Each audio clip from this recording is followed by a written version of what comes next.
नमस्कार. श्री स्वामी समर्थ. अनेक जणांना आपल्या घरातील वास्तुदोषामुळे अनेक संकटांना सामोरं जावं लागतं. घराची प्रगती होत नाही, घरात सतत अस्वस्थता जाणवते. इतकंच नाही तर घरात आल्यावर जे आरामदायी वाटायला हवं तसं न जाणवता अस्वस्थता मनात भरून राहते. मित्रांनो, हा वास्तुदोष असू शकतो. कदाचित बांधकाम करताना काही चुका झाल्या असतील किंवा अशा वास्तू आहेत की त्यातून बाहेर पडणारी नकारात्मक ऊर्जा अशी दोष उत्पन्न करते. त्या तुमच्या घरात असतील आणि याच वास्तुदोषामुळे घरातील बरेच लोक किंवा बरेच जण आजारीसुद्धा पडत असतील.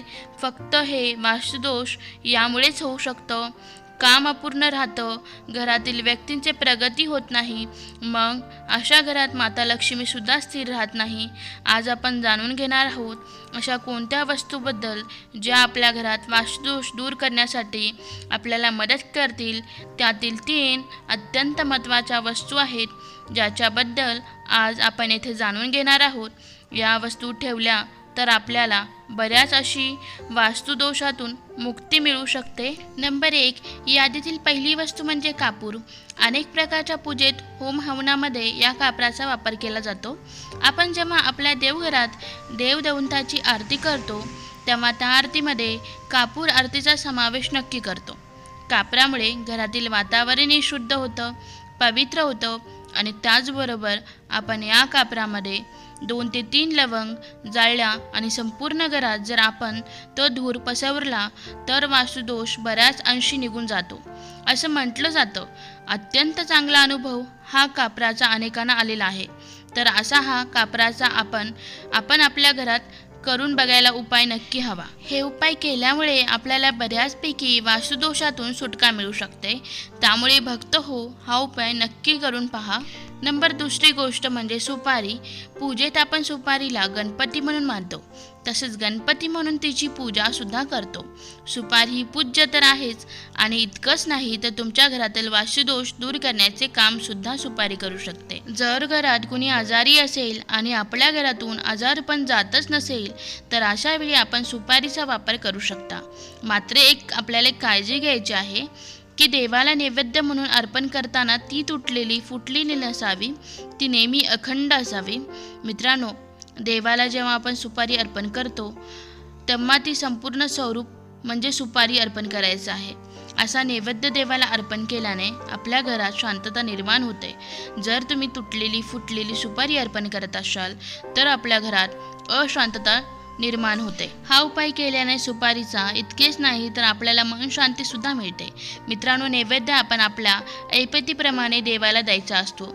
नैवेद्य अर्पण करताना श्रद्धा महत्त्वाची असते, आपल्या मनात भाव महत्त्वाचा असतो. देव आपल्याला कोणत्याही महागड्या गोष्टींची माग करत नाहीत.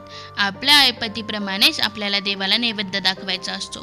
देव असं काहीही म्हणत नाही की तुम्ही आम्हाला महागडे नैवेद्य द्या तरच आम्ही तुमची इच्छा पूर्ण करू. मनाची श्रद्धा असेल तर देवही पावन होतो. आता सर्वात शेवटी आणि लास्टचा उपाय म्हणजे 3री गोष्ट म्हणजे कलवा किंवा माऊली. कलवा किंवा माऊली म्हणजे आपण स्वतःच्या हातात लाल पिवळ्या रंगाचा धागा बांधतो, तो धागा. हा धागा जर तुम्ही देवघरात ठेवत असाल तर यामुळे अत्यंत सकारात्मक परिणाम दिसून येतात. जेव्हा तेव्हा आपण शक्य असेल तेव्हा आपण एखाद्या मंत्राचा जपसुद्धा करावा, एखाद्या पाठाचे वाचन करावे. मग तो विष्णू सहस्त्रनामाचा पाठ असू द्या किंवा आणखीन कोणता. तसेच गोरगरिबांना दान करणे, यामुळे सुद्धा घरात नेहमी सुख समृद्धी लागते. घरातील वास्तुदोष कायमचा निघून जातो आणि त्या घरातील लोकांची सतत प्रगती होत राहते. असं केल्याने तुम्हाला तुमच्या घरात अशांतता न लागता शांतता लाभेल आणि तसंच तुम्ही व तुमचे कुटुंब सर्वत्र आनंदी राहाल.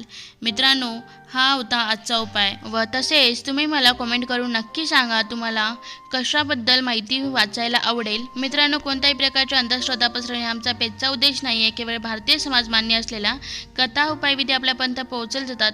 आमचे पेज कोणत्याही प्रकारच्या अंधश्रद्धेला खतपाणी घालत नाही. इथे श्रवणे लेख फक्त माहितीसाठी आहेत, त्यांचा वापर अंधश्रद्धा म्हणून करू नका. धन्यवाद. श्री स्वामी समर्थ.